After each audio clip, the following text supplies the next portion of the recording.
45 ಶಿವಣ್ಣ, ಉಪೇಂದ್ರ, ರಾಜ್‌ಬಿ ಶೆಟ್ಟಿ ನಟಿಸಿರೋ ಚಿತ್ರ. Arjun Janya music director ಮೊದಲ ಬಾರಿ direct ಮಾಡಿರೋ ಚಿತ್ರ. ಟ್ರೈಲರ್ ಒಂಥರ ಚೆನ್ನಾಗಿದೆ. ವಿಜುವಲ್ಸ್ ತುಂಬ ಇಂಪ್ಯಾಕ್ಟ್ ಮಾಡ್ತಿದೆ. ಮೂವಿ ರಿಚ್ ಆಗಿ ಮೂಡಿ ಬಂದಿರುತ್ತೆ. VFX ಕೂಡ ತುಂಬ ಚೆನ್ನಾಗಿ ವರ್ಕ್ ಆಗಿದೆ. ಸಿನಿಮಾದ ಕತೆ ಕಡೆ ಬರೋದಾದ್ರೆ, ಉಪೇಂದ್ರ ಅವರು ಹೇಳೋ ಪ್ರಕಾರ ಗೋರಿ ಮೇಲೆ ಮನುಷ್ಯನ ಹುಟ್ಟಿದ ದಿನಾಂಕ ಮತ್ತು ಸಾಯೋ ದಿನಾಂಕ ಬರೆದಿರುತ್ತೆ. ಅವೆರಡರ ನಡುವಿನ ಗ್ಯಾಪೇ ನಮ್ಮ ಜೀವನ. ಇಲ್ಲಿ ರಾಜ್‌ಬಿ ಶೆಟ್ಟಿ ಅವ್ರಿಗೆ ಏನೋ ಒಂದು ಕೆಲಸ ಆಗಬೇಕಿರುತ್ತೆ. ಇದಕ್ಕೆ ಉಪೇಂದ್ರ ಅವರು ಸಾಥ್ ಕೊಡ್ತಾರಾ ಅಥವಾ ಶಿವಣ್ಣ ಸಾಥ್ ಕೊಡ್ತಾರಾ ಸಿನಿಮಾದಲ್ಲಿ ನೋಡಬೇಕಿದೆ. ಟ್ರೈಲರ್ನಲ್ಲಿ ಎರಡು ಕನ್ಫ್ಯೂಷನ್ ಇದೆ. ಆದರೆ ಟ್ರೈಲರಲ್ಲಿ ನೋಡೋ ಪ್ರಕಾರ ಉಪೇಂದ್ರ ಅವರು ಅವರಿಗೆ ಸಾಥ್ ಕೊಡೋ ಬದಲು ಅವರಿಗೆ ಕಷ್ಟ ಕೊಡೋ ಥರ ಕಾಣ್ತಾ ಇದೆ. ಶಿವಣ್ಣ ಅವರು ರಾಜ್‌ಬಿ ಶೆಟ್ಟಿ ಅವರಿಗೆ ಸಹಾಯ ಮಾಡೋ ಥರ ಇದೆ.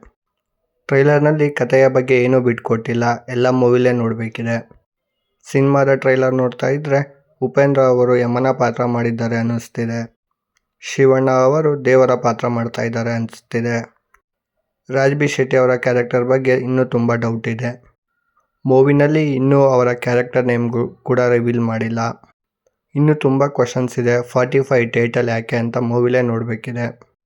ಒಟ್ಟಾರೆಯಾಗಿ ಡಿಸೆಂಬರ್ 25ಕ್ಕೆ ಸಿನಿಮಾ ತೆರೆಗೆ ಬರ್ತಿದೆ. ಮೂವಿಲೇ ನೋಡಿ ಎಲ್ಲ ಕ್ವಶನ್ಸ್ಗೂ ಆನ್ಸರ್ ಹುಡುಕಬೇಕಿದೆ.